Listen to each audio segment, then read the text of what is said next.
দুপুর বন্ধুরা, এখন দুপুরবেলা আর সাজিয়ে পরিবেশন করে দিয়েছি এই যে ভাতের থালা।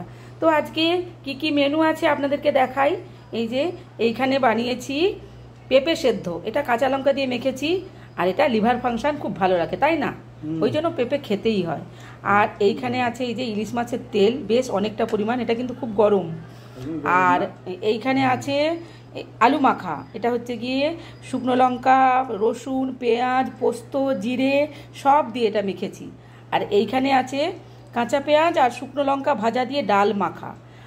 আর এইখানে আছে এই যে একদম ইলিশ মাছ ভাজা, একদম গরম গরম গরম। আর এইখানে আছে লঙ্কা, শুকনো লঙ্কা ভাজা আর পেঁয়াজ। সবই শুকনো আইটেম। হ্যাঁ, সবই শুকনো আইটেম। কেন, তুমি তো শুকনো খাও?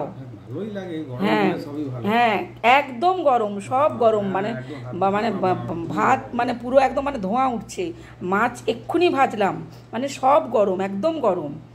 আর এক এক দিন দেখবে শুকনো আইটেম দিয়ে খেতেও কিন্তু মন্দ লাগে না।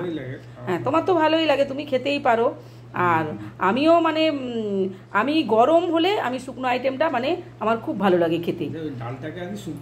হ্যাঁ, ডালটাকে আমি তো মানে ডাল করলে করতেই পারতাম, কিন্তু আজকে ইচ্ছে হলো যে ইলিশ মাছের ভাজা, ইলিশ মাছের তেল দিয়ে সব শুকনো আইটেম দিয়ে খাবো। আর আমার মেয়েও বললো যে মা ওই রকমভাবে করো, তো সেই জন্য করলাম। তো তুমি তাহলে খাওয়াটা স্টার্ট করো। তো আমাদেরটাও বেড়ে নিয়ে চলে আসছি বন্ধুরা, আপনারাও খেতে বসে যান। তাহলে আজকের মতো টাটা। তুমি খেতে শুরু করে দাও। হ্যাঁ হ্যাঁ হ্যাঁ, তুমি হ্যাঁ ওই তেলের বাটিটা নামিয়ে রাখো। ঠিক আছে, তুমি খেতে থাকো তাহলে।